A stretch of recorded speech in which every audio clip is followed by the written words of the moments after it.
So here we are at chapter 6. We're going to be talking about solving equations, and the last, three chapters have involved factoring, and we're going to need to use a lot of those different ways that we learned factoring to solve these equations that are in chapter 6. Up until now, in intro algebra especially, the equations that we've dealt with, we've been able to get the x variable by itself. So one type of equation could be a simple one such as this: 2x plus 1 equals 3. Well, to solve for x, we simply need to move the numbers away from the x, and so we subtract 1 from both sides. 3 minus 1 is 2, and we divide both sides by 2, and we have the x isolated on the left side. Well, these equations in chapter 6 are a bit different, and this technique or strategy no longer works. We have to factor the polynomial that we're dealing with. First off, we're going to learn some rules or properties of 0 that are going to help us along the way once we get the polynomial factored. And the first one is the zero factor property. It's simply just the fact that if you have a string of numbers multiplied together and 0 is one of those numbers, then the product is always 0. Okay, so real simple, except instead of numbers, we're going to be applying it to polynomials.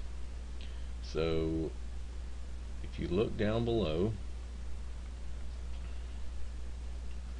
we see that we have another property. This is the zero product property. Okay, says it's sort of looking at this situation, example 1, in reverse.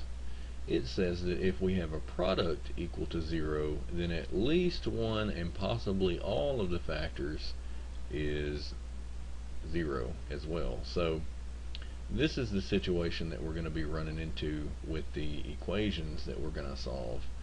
And so in example 2, what we see is we have an equation, and we recognize the left hand side as two factors, factors similar to the ones that we've seen in chapter 5. So this is factor 1 and this is factor 2. Well, if the x minus 1, okay, if we were to knock that out somehow and say that equals 0, then it doesn't matter what x plus 2 turns out to be. It could be any number, and 0 times any number equals 0. Okay, likewise, we could keep the x minus 1, and somehow this x plus 2 turns out to be 0.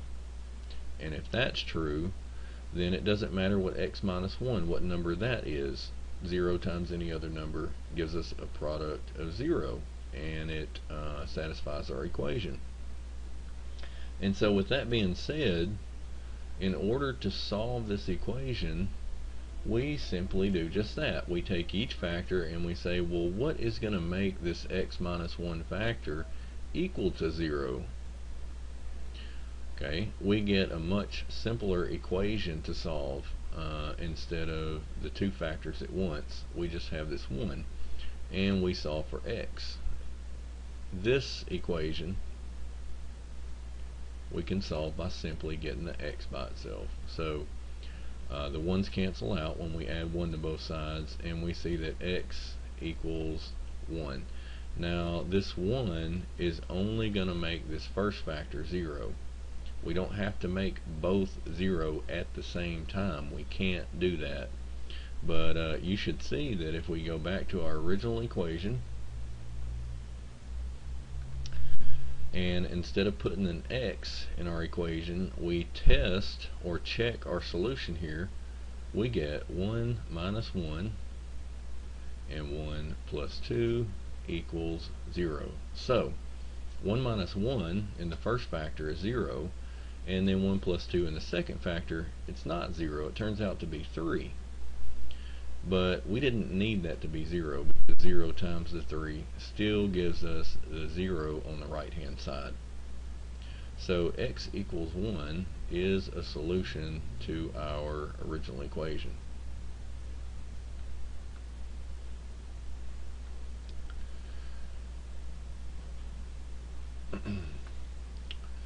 Now the second part, we simply take the other factor and set it equal to 0, and once it's solved we get x equals minus 2.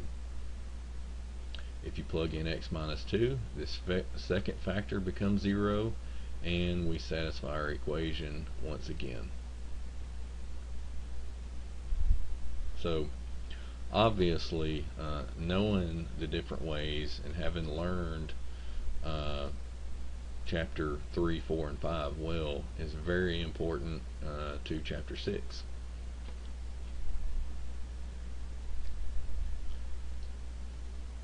Now, the previous equation was already in what you could call factored form.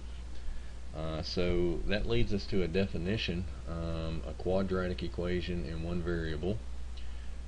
This should look familiar. These are the types of trinomials that we were solving in the previous chapter, chapter 5.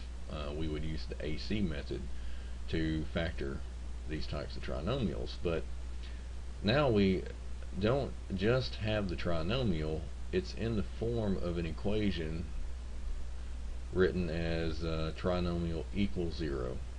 Okay.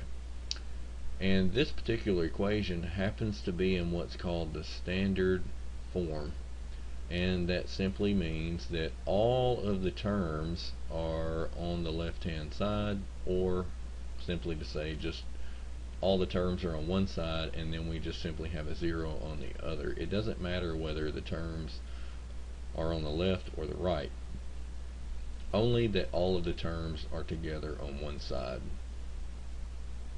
Now, in example 3, what we have is an equation 2x squared equals 5 minus 7x. Okay, this is quadratic because we see this exponent of 2 attached to the x variable, and it's the highest exponent in the entire equation for the x variable. So this is quadratic, but it is not in standard form because we have terms on both the left and the right hand side. So what we're going to do is put it in standard form, and we're going to start by subtracting 5 from both sides. Now I simply just write minus 5 underneath the left and the right side, and it's important to realize we can't combine the 2 and the negative 5 here because these are not like terms. This has an x squared, the 5 does not. So on the left, all we can do is simply write the 2x squared and a minus 5 side by side. On the right hand side, the 5's canceled out. Now all we have on the right hand side is a minus 7x, and so we also want to move that to the left.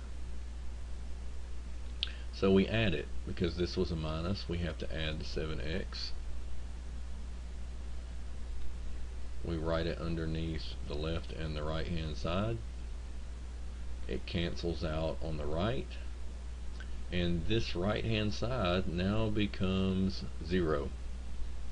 And the left hand side has now accumulated all of the terms. It becomes 2x squared plus 7x minus 5, and this is the standard form that the definition was talking about above. This is the first step for solving all of the equations in chapter 6.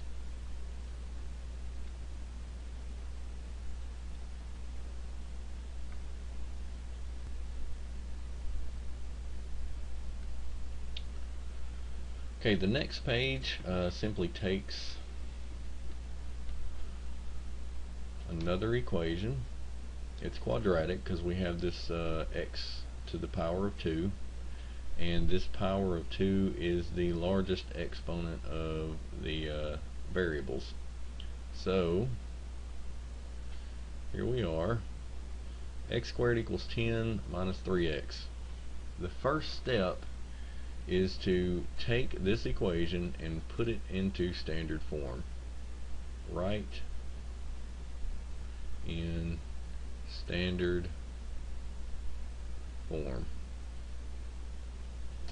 And you can see that the 3x went over to the left and has become positive, and the 10 has went to the left as well and it became negative.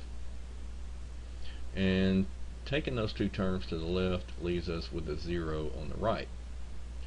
Now, in between this step and that one, we have simply factored the trinomial that's on the left now, x squared plus 3x minus 10. Okay, to do that, they just simply said minus 10. We factor the 10 and we say 1 times 10 and 2 times 5.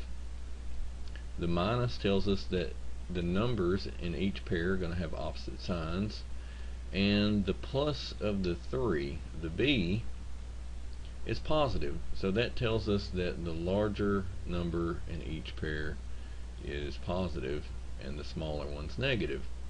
Now when we add these two pairs, we get a 9 and we get a 3, and the 3 matches the b that we see right here in the line above.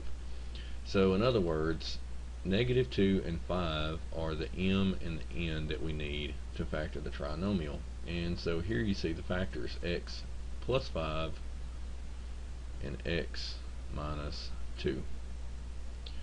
But don't forget to bring down the equal 0, because we are now dealing with an equation. We're not just simply trying to factor the polynomial anymore. Now at this stage, we apply what we learned from the first page. We take each factor, zero product property, and we set each factor equal to 0 separately. So that produces two more simple equations: x plus 5 equals 0 or x minus 2 equals 0.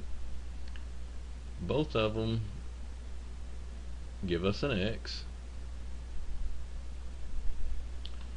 but to make sure that these numbers that we've gotten are solutions, we need to check them with the original equation.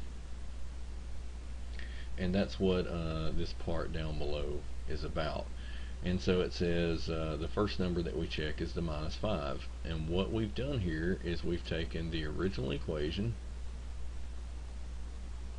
Okay, the left hand side is an x squared, and so we replaced the x with the minus 5 because that's the solution that we're checking. Well, minus 5 squared ends up being 25. Now we want to check the right hand side and make sure it matches the number that we got on the left hand side. So we write 10 minus 3 times a minus 5. That is 10 plus 15, and so the right hand side ends up being 25 as well. So x equals negative 5 checks out.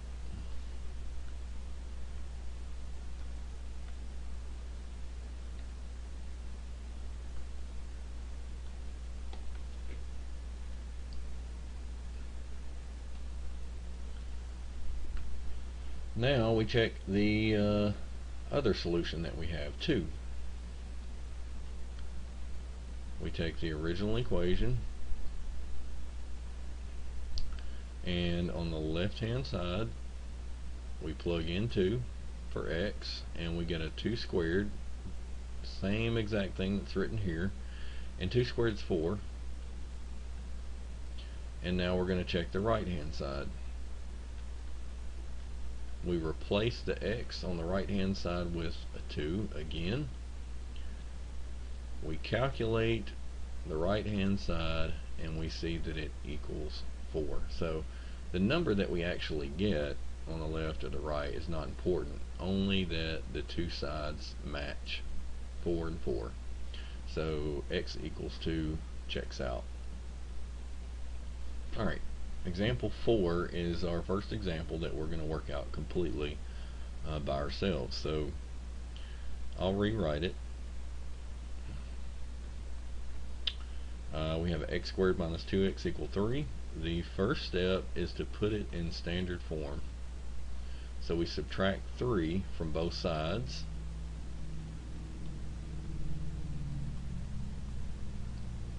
And so notice that the 3, we don't want to just start trying to factor this, because a positive 3 is not what we want to consider. We want to consider a minus 3, because the 3 is negative in the standard form. So move all of the terms to the one side until you have 0 left on the other. Now we factor it. The first term of each factor is an x, because x times x gives us the x squared term. And then we write minus 3 and plus 1, because negative 3 times 1 is negative 3, and if we add the negative 3 and the 1, we get a negative 2. At this point, we apply the zero product property, and we take both of the factors and set them equal to 0. This one, to extract the x, we add 3 to both sides, and we see that x equals 3. Then we subtract 1 for the second equation, so x is either 3 or x equals negative 1, or both. Okay, so all we have left to do now is to simply check our 3 and our negative 1. I'll go back to the original equation.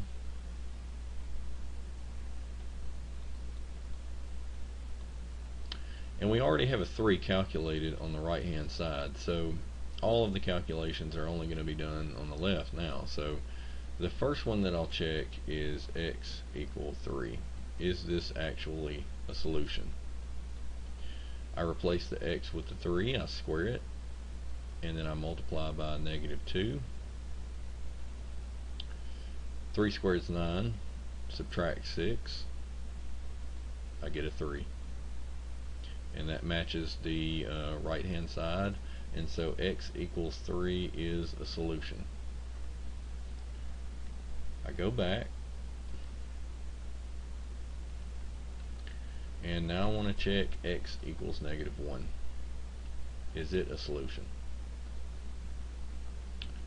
I write negative 1 squared. I replace this x with the negative 1. Negative 1 squared is a positive 1, and negative 2 times a negative 1 is a plus 2. 1 plus 2 on the left hand side is a 3, which matches the right hand side. So x equals negative 1 also checks out as a solution. And we're finished.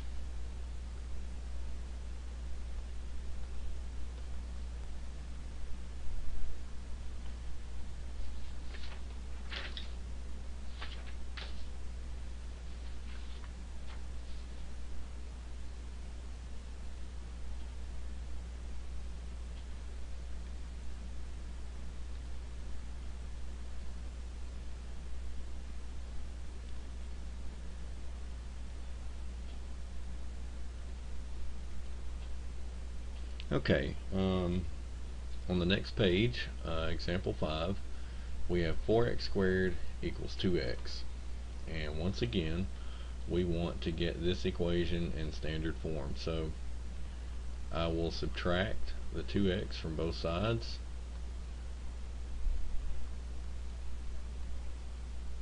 leaving a 0 on the right. We factor this with the greatest common factor, 2x,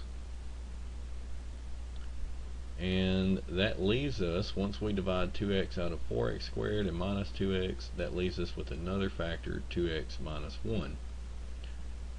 Remember to bring down your equal 0. We're not just factoring this, we're dealing with an equation that we want to solve.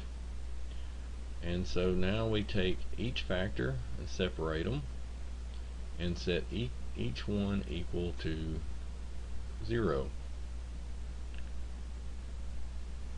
This equation, we divide both sides by 2 and we get x equals 0.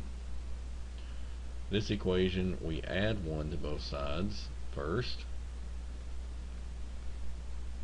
1 cancels. We now have 1 on the right. And to get the x by itself, our last step is to divide both sides by 2. And we get x equals a half. So now we'll go back to the original equation and we'll check both of our solutions. So check x equals 0. Well, if we plug in 0 on the left and 0 on the right, we have the 0 product property. If you multiply anything by 0, 0 squared 0, 0 times 4, you get 0. And then on the right, 0 times 2, 0. So x equals 0 checks out as a solution. Now we will check x equals a half. So we replace the x with a half and square it on the left hand side, and on the right we have a 2 times a half. Over here on the left, a half squared is a 1/4. Back over here on the right, working both sides at the same time, 2 times a half. What is half of 2? It's 1. And then what is 1/4 of 4? Or 4 divided by 4? 1. So both sides equal the same number, and x equals 1/2 checks out.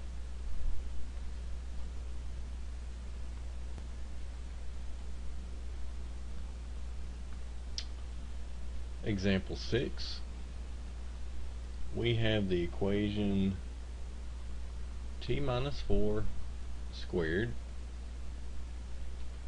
equals 23 minus 2t. Alright, this one looks like it's already factored, but remember, we want everything on one side. We want it in the standard form, and then all of the terms combined, we need to factor that as a whole. So this equation is not ready for us to break up the factors. We need to unfactor this and then collect all the terms together and refactor it. So this has to be written out as a t minus 4 times a t minus 4, and we need to full it. So we get a t squared minus a 4t minus another 4t plus a 16.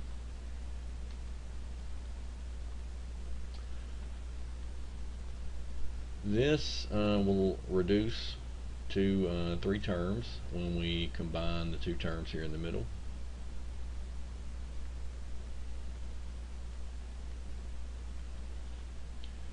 And now we move these 2 terms, 23 and minus 2t, over to the left. So I subtract 23, and I'll put it underneath its like term, 16, and I'll add 2t and put it underneath its like term. So these 2 terms cancel on the right and leave us with a 0. And on the left we get a minus 6t and then a minus 7. We factor the trinomial. T is the first term of each factor, And then if we choose -7 and a +1, we can complete our factors. To check these numbers, we say -7 times a +1 gives us the -7 for C, and then a -7 plus a 1 gives us the -6 for B. Now we take our two factors and we separate them into two different equations. We set each one of these equal to 0. We solve each equation.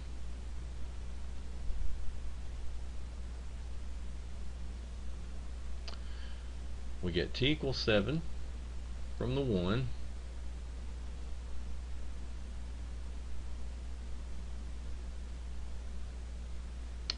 And t equals -1 from the other one. Okay, so we think we have the two solutions, but now what we'll do is we'll go back and we'll check them.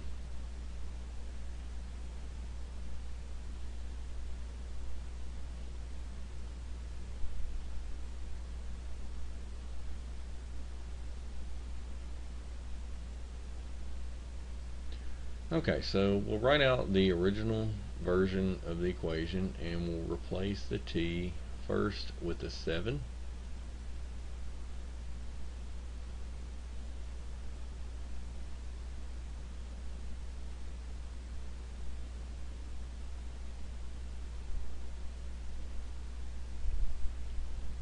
Oh, let me replace that t.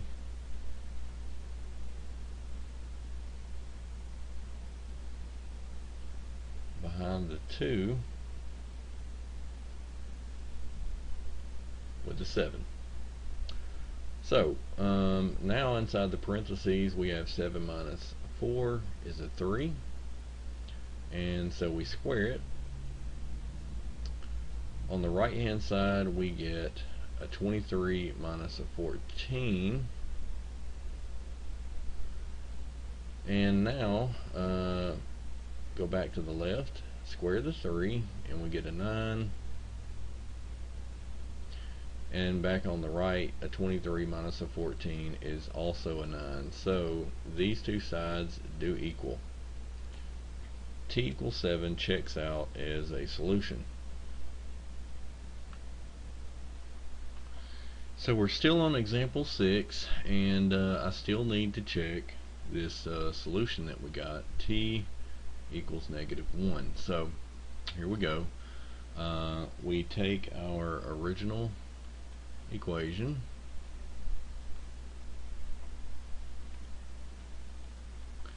we replace the t with the -1 on both sides.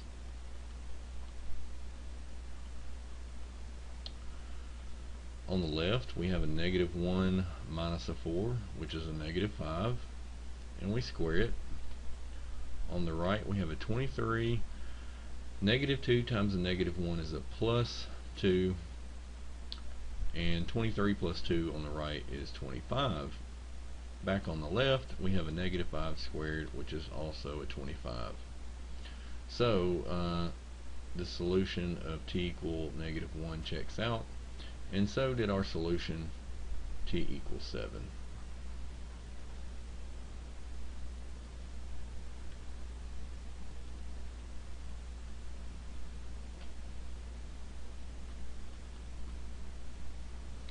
Example 7, we have 8z squared minus 4z plus 9 equals 3z minus 1 squared. Okay, so just like the last one, part of it looks factored, but unfortunately we have to undo this so that we can mix these terms with the ones on the left.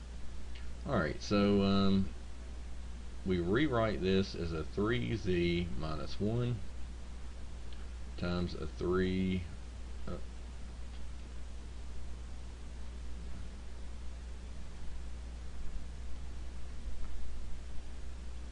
3z minus 1. Alright, we have to FOIL this in order to expand it. So a 3z minus 1 squared becomes a 9z squared. Each of these negative 1's times 3z would simply double the negative 3, and we'd have a minus z 6z, and then a minus 1 times a minus 1 is a plus 1. So on this next line we just simply bring down the left hand side because we haven't done anything to it yet. Now we see that on both sides we have z squared terms, and typically we want that to be positive. That's the way we're used to dealing with the squared term. Now on the right we have a 9, on the left we have an 8. They're both positive, so 9 is the bigger one.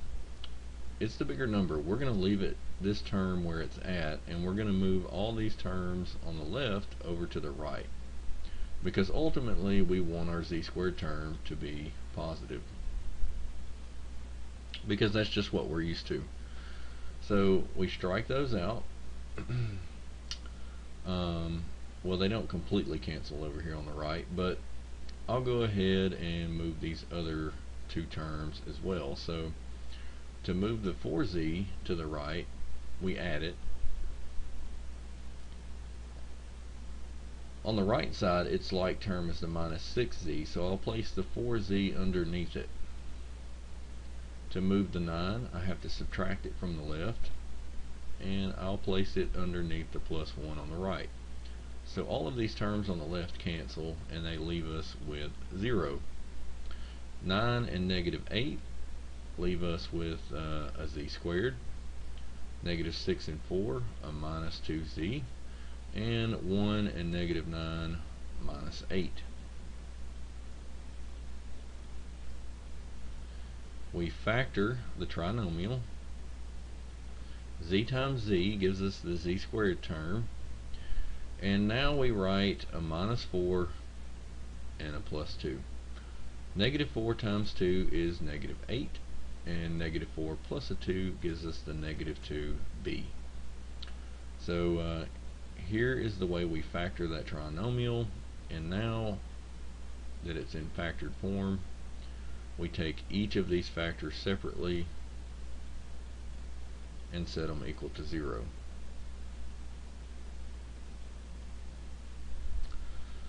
We get z by itself in each equation, and we see that z equals 4, or from the other equation we subtract 2 from both sides, and we see that z is equal to a negative 2.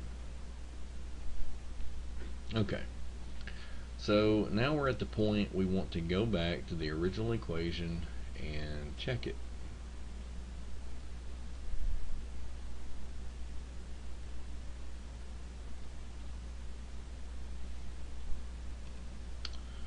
I'll check the 4 first. We have 8 times 4 squared minus 4 times 4 plus 9 on the left, and then we have on the right 3 times 4 minus 1 inside the parentheses, and we square it on the outside. So on the left we have 4 squared, which is a 16. We have 4 times 4 in the middle, which is also 16. Then we have a plus 9. 8 times 16 is 80 plus 48, 128. If we subtract 16 from that, we get 112. And then if we add 9, we get 121. Alright, what does the right hand side work out to be?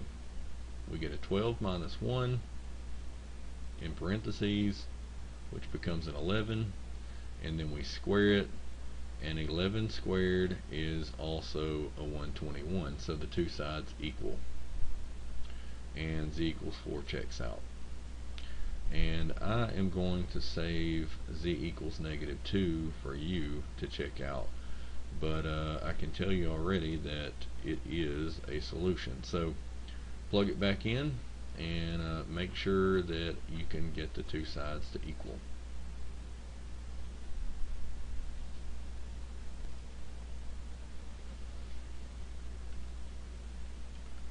Picking it up with example 8, what we're doing in this problem is we're kind of working these equations backwards. We're given the solutions and we want to figure out what equation gave us those solutions. So we're working our way backwards towards the equation. Okay, these types of problems we are going to start with the solutions, 7 and -4. So the way we ended up in the previous problems is we ended up with the solutions in this form: x equals 7 or x equals -4. Now, working our way backwards, what we would do is move the 7 over to the x, and that would tell us what kind of factor would give us the answer of a +7. So we're doing everything in reverse here. The 7's cancel out and we have 0, and then the left hand side becomes x minus 7. This is what it looks like when we take our factor and set it equal to 0 at the end of the previous problems.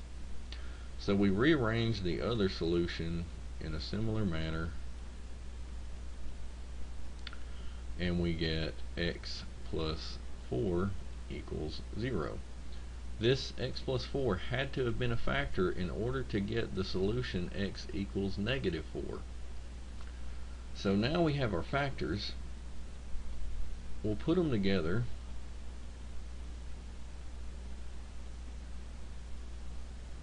Okay, these are factors, so in other words, they form a product when you multiply them. That's why we call them factors. So we put them together, and we join them together in an equation. Okay, and we set them equal to 0. If we fold these, we get x squared minus 3x minus 28 equals 0. Now, at this point, we've fixed this equation to where it will produce -4 and 7 as solutions. But we also want to go back and read the rest of the problem, which says that we want a leading coefficient of 2, meaning that we want this number in front of the x squared term to be a 2. To fix our equation such that that is true, we simply take it and multiply it by 2. But we have to distribute this 2 to all of the terms inside of the equation. Now, the 0 isn't necessarily important, because 2 times 0, we're still going to get 0 on the right. But we definitely want to multiply all the other terms. So 2 times x squared is a 2x squared. 2 times -3 is a minus 6x, and 2 times a -28 is a minus 56. And here is the equation that example 8 wanted us to reproduce. It has a leading coefficient of 2, and its solutions are 7 and -4 by design.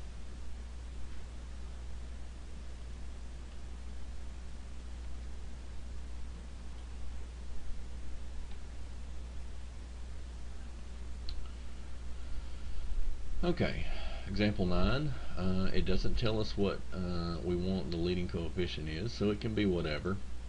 But again, we are given the solutions to this particular quadratic equation. So we write x equals -3, and then we write x equals 2/5. Alright, this one we do the same thing that we did in the previous problem. We move the 3 over to the side of the x, and that produces one of our factors, and over on the right we now have 0. Okay, we're gonna handle this one differently because it's a fraction, and our problem does say that we want integer coefficients, so we don't want a 2/5 floating around in our equation once we're finished. We will, instead of subtracting 2/5 from both sides and moving the whole thing over towards the x, we'll take the entire equation and multiply by 5. Okay, or we'll multiply both sides by 5. It's the same thing. So let me write it that way. And what that does is it gets rid of the fraction here. A 2/5 now becomes a 2 after we multiply it by 5. But what we do to one side of the equation, we have to do to the other. So the left now becomes a 5x. Now we can subtract the 2 from both sides.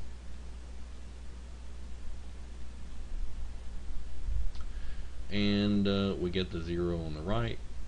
And now we see that we have a factor without fractions to one of our equations. So, or the one equation that we're looking for. We have x plus 3 and 5x minus 2 as our factors.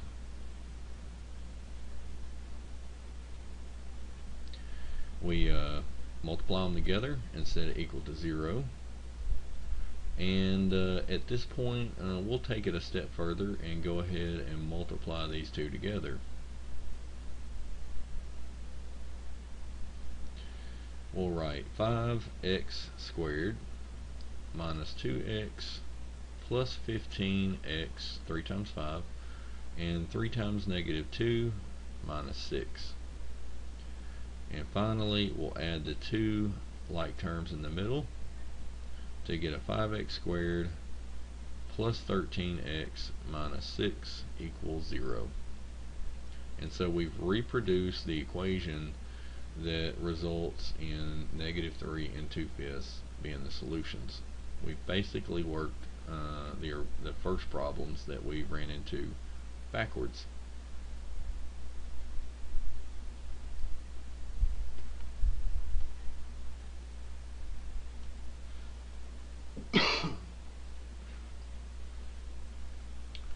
Example 10 is a word problem.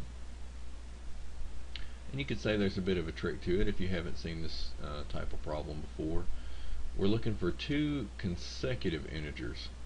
Okay, consecutive integers are integers such as 1 and 2. They're side by side. It could be 8 and 9. And likewise, they could be negative numbers. So we could say negative 2 and negative 1. Alright, so we're looking for two integers that are consecutive, and the sum of their squares is 61. Okay, so what are the squares? Well, it just simply means that we've raised something to the power of 2. And what does the sum mean? We add them together. So we are going to write x equals our first integer. Alright, and most students will probably work this problem this way, but we'll go ahead and we'll just say y equals second integer.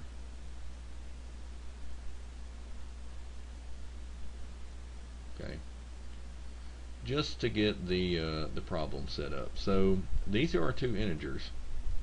They could be 1 and 2, 8 and 9, or any other two consecutive integers. Now, we said that we take the squares. So first integer squared is x squared. The second integer squared is y squared. And we sum the two together. So we're going to say plus.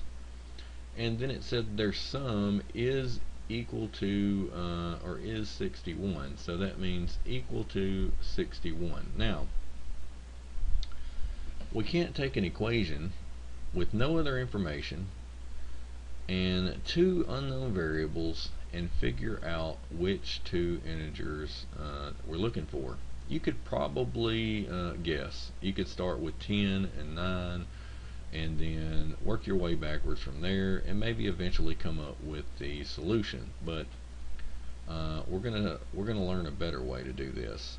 If you think about consecutive integers, if we said x was equal to 2, then what would our second integer be? Well, if it's consecutive, then y would be 3. Okay. Now, what if I told you that the first integer was 4 instead? How do we get the second integer? Well, we just simply take the first one and add 1 to it. 4 plus 1. And so if our first integer was 4, then our second one would be 5. Now, what we see here is a way to base our second integer on the first one. Okay, it's based on the first one by simply adding 1. So instead of using a second variable y, a different one, we'll simply say that y, and we'll throw away the 4 because we don't know that. We were just talking about the integers and guessing. But if x is the first integer, then we know in order to get the second one, we take x and we add 1 to it. And so instead of using a y, we're going to go to our equation and we're going to write in the place of y x plus 1. What allows us to do this is just simply knowing how these two integers are related. One is always plus 1 compared to the other one. So now we have an equation with one variable that we can solve. So we'll focus on solving it now. We have to FOIL the x plus 1 squared, and it becomes x squared plus 2x plus 1. We just bring down the equal 61 to the side. On the left we have 2x squared terms, so we have a 2x squared, and then we have a plus 2x. Okay, these two combined to give us the 2x squared. We bring the 2x down, plus 1 equals 61. Now, we're still solving a quadratic equation, meaning we've got this x squared term, a bunch of other terms. The first thing we need to do is get the equation in standard form. Move all the terms to one side. Okay, so finally our equation becomes 2x squared plus 2x minus 60. 61 cancels on the right, and we're left with 0. Okay, so now we take this trinomial on the left and we factor it. Okay, it is a trinomial, but you need to always check first and see if you can take out a greatest common factor. So we have 2, 2, and 60. They're all divisible by 2, so we'll take the 2 out of each term. We'll divide it out. And so now our trinomial numbers become smaller. We have an x squared plus an x minus 30.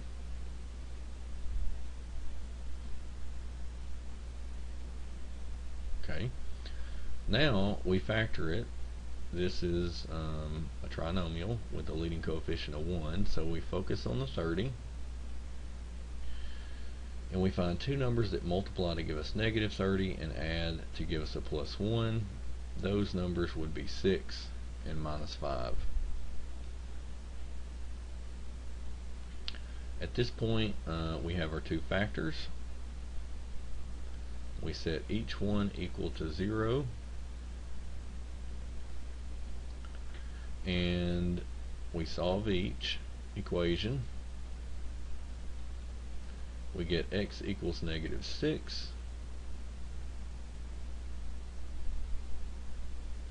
We add 5 to both sides for the second equation, and we get x equals 5. Okay, now of course these aren't integers. This is just telling us on one hand the first integer can be negative 6, and on the other hand the first integer can be 5. Okay, so let's reread the problem. It says set up and solve an appropriate equation, state specifically what your variable represents. let's find the two consecutive integers. So on one hand,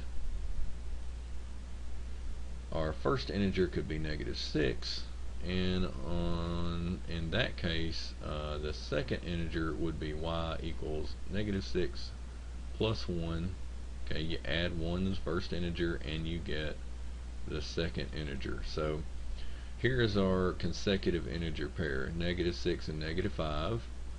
Or we could have x equal 5 as our first integer, and our second integer 5 plus 1, 6. So there's two solutions, and we're finished.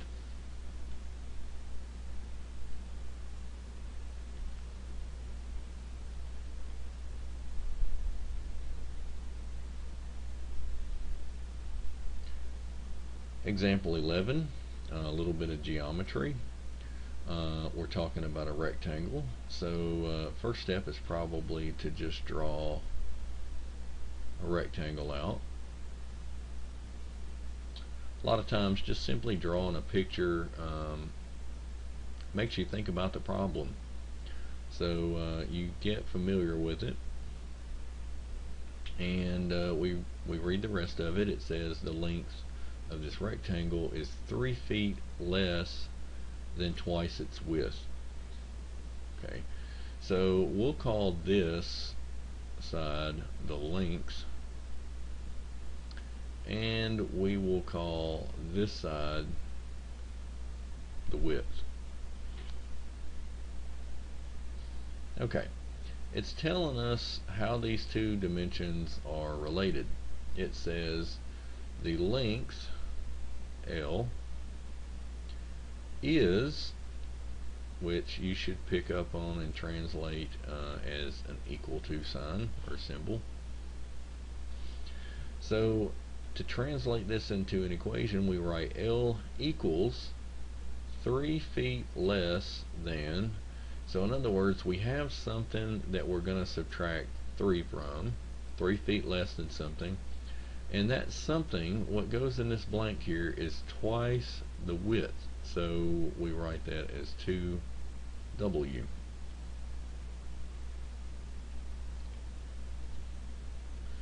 Now we have an equation that shows us the relationship between length and width. Okay, we need more information if we're going to find either one of these in regards to the number L equals some number, W equals some number. So we read the rest of the problem, and it tells us more about the rectangle. It says find the dimensions of the rectangle if the area is 20 square feet. So what is the area of a rectangle? Well, there are a couple formulas for a rectangle if you've forgotten. The perimeter is 2 times the width plus 2 times the length. Alright, it's one property or characteristic of a rectangle that we can calculate based on width and length. Now the area is simply the product of the width and the length, width times length. So this is the formula that we need in order to translate this second sentence of the problem into an equation. We write A equals 20, but at the same time we also know it's width times length, so we'll write width times length equals 20. Okay, now we have two equations, and what we're going to do is we're going to pair them together. We're gonna, I guess we could go about this different ways, but what I'm gonna do is I'm gonna keep this W here, and now that I know what L equals to in regards to W, I'm gonna replace this length with a 2W minus 3, and then we just simply write out the rest of this little equation equals 20. So again, it's important to realize this is equation 1, and this is a different equation. This is equation 2, and it just simply came from the area formula of the rectangle. So we've combined these two equations to get this one equation with only one variable. We can solve these types of equations. We multiply, we distribute the w, and we get 2w squared, and then we have a minus 3w, and then we bring down the 20 on the right hand side. You see the squared term.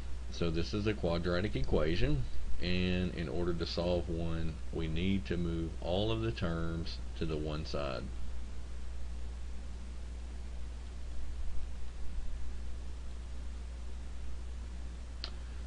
Our quadratic equation now becomes 2w squared minus 3w minus 20 equals 0. We'll go over to the right, and at this point, if you look at it, first you check greatest common factor, but there is no common divisor between 2, 3, and 20. So what we're going to have to do is either the AC or the Lizzie method. So step 1, we write 2 times negative 20, and we get negative 40. Step 2, we factor negative 40, and we have 1 and 40, 2 and 20, 4 and 10, 5 and 8. This sign tells us that these numbers in each pair are going to have opposite signs. Then we look at the B and we see a negative 3. That means that the bigger number is going to be the negative one, and the smaller one the plus one. We add each pair, we get a negative 39, we get a negative 18, we get a negative 6, and then finally we get a negative 3 from the 5 and the negative 8. We add these two, so negative 3 matches our B, and so 5 and negative 8 are the two numbers that we need in order to factor our equation.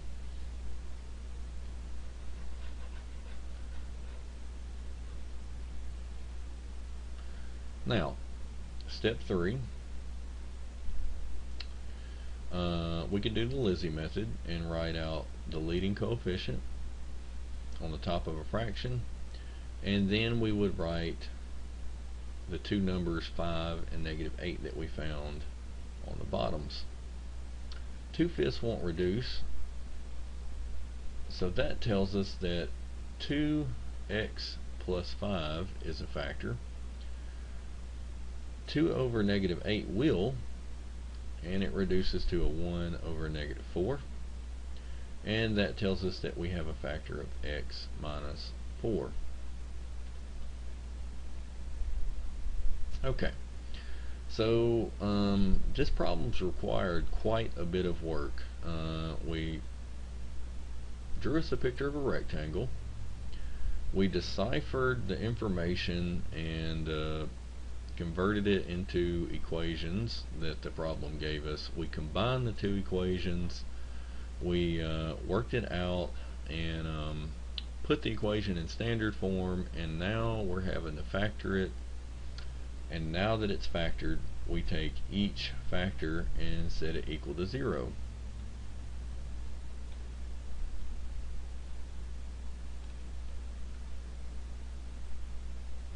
So our first one, we have, and at some point along the way, let me see, I shouldn't have an X there, that's kind of confusing.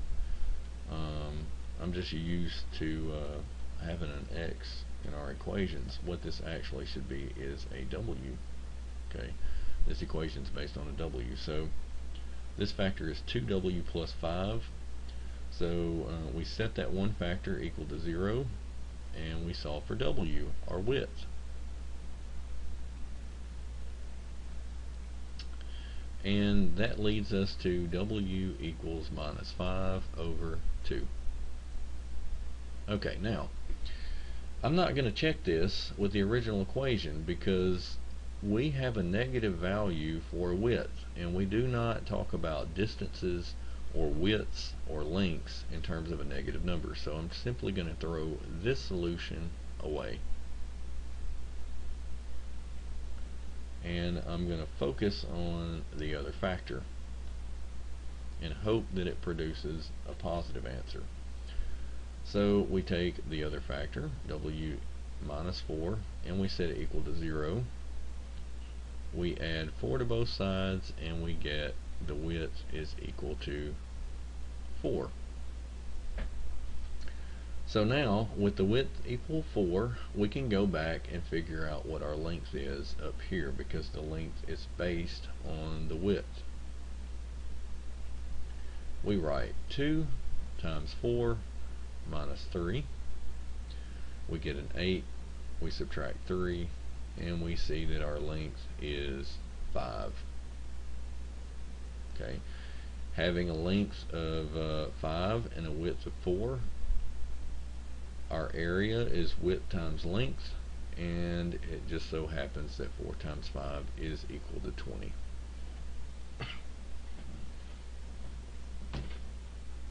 So that wraps up example 11, and we're going to move on to our last example, example 12. And here we have a triangle. Okay, so this one says find the height of the triangle, and that is from this tip at the top all the way down to this bottom side. Okay, it's labeled H. And here on the bottom we have what's called the base. And we don't know the number, we're just given 2h plus 3. We're told how the base depends on the height. Now, it tells us, if you read the problem, that the area of this triangle is 27 square centimeters. You have to know the area formula of a triangle in order to even get started with this problem. That formula is area equals 1/2 times base times height. Alright, so here's our equation. Now we need to fashion it according to the information that we're given, and we have 3 pieces of information. We have the 27, we have the h as our height, and we have the base, which also depends on h. We dump all of this information into our equation. We don't have really 2 in this case. I guess we could say our second equation is b, the base, equals 2h plus 3. So it's similar, the strategy is similar to the previous example. A, the area, is 27. The 1/2 is just part of the formula for a triangle, the area. B is the base, which is 2h plus 3. And then h is already a part of the formula, so h goes here out to the side. So we have an equation with just one variable.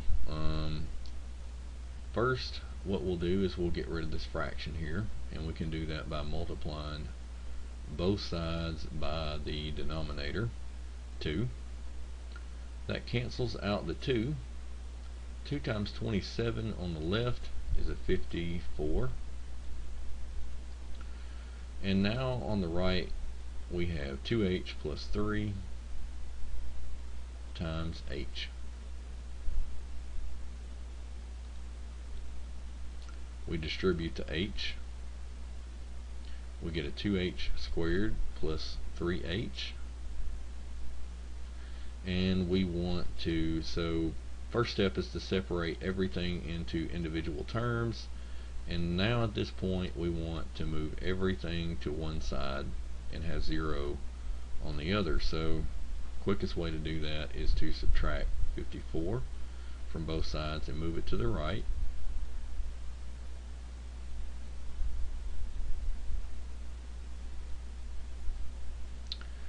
And now we factor. Okay, we know that we're going to have a 2h and an h. That's the only way to multiply the first two terms and get a 2h squared. Now, as for the second numbers, they have to multiply to give us 54. So with this 2 in front of that h squared, we pretty much have to do either the AC or the Lizzie method. So step 1, 2 times negative 54, A times C. We get negative 108. Step 2, we write out the ways to factor 108. 1 and 108, 2 and 54, and then 108, of course, not very familiar with it, but we'll see if, let's see, will 3 go into 108? Well, 3 goes into 10 3 times, and then we have a 1 left, so that's 1836. Okay, 4 goes into 108, let's see, 2, and then we have 28 left, so 27. Okay, now we could be smart about this and say, well, we have a minus 108, and that means that the two numbers in each pair are going to be opposite signs. Alright, we look over here and we look at the B and we see a plus 3. That means that the bigger number is going to be the plus and the smaller number a minus. Now, when we add these numbers, it's sort of like subtracting the two numbers, because one's positive, the other one's negative. And all of the pairs that we have so far are they're not going to work, because the difference between the two is really big. Okay, 27 minus 4 is 23. That's a lot bigger than 3. So we need to find some factors that are a lot closer together. So I'm going to go up here and try 108, and I don't have my calculator, so I am going to try to divide it by, let's see, maybe 12. Okay, 12 times 10 is 120. That's too big, and so 12 times 9, maybe that'll work, and the difference is 3. So if you have your calculator, it makes this a lot easier, but 9 times 2 is 18, carry the 1, and then 9 times 1 plus 1 is 10. So there we go. 12 divides 108 evenly, and we get a 9. So our numbers are negative 9 and plus 12. We would have gotten there eventually, but now that we have them, we go to step 3, and I've sort of run out of room down here, so I'm going to jump way up here. Step 3, we will use the Lizzie method again, because it's a lot less writing. We write our leading coefficient on the top of two fractions, and then we put the numbers that we found in step 2 on the bottom. Well, this one will not reduce, so step 4, we'll write out our factor based on this fraction, 2 times h minus 9. And then our other factor reduces to a 1 and a 6, and so we'll write x plus 6. Okay. Now, that tells us, which I already had the equation written down here, we have our two factors. So I'll go back down here to where our equation was, and I'll put in my minus 9 and my plus 6. I don't know why I put an x there. That should have been an h, because that's the variable that we're dealing with. So here's where we finish factoring it. I'm going to move back down here, and now that we have the equation factored, we take each one of these factors and set it equal to 0. So I'm going to make me some more room, oh, I just threw everything away, but my equation was 2h minus 9 and h plus 6. Okay, at this point we would split off into two different equations. 2h minus 9 equals 0 and h plus 6 equals 0. We solve each one.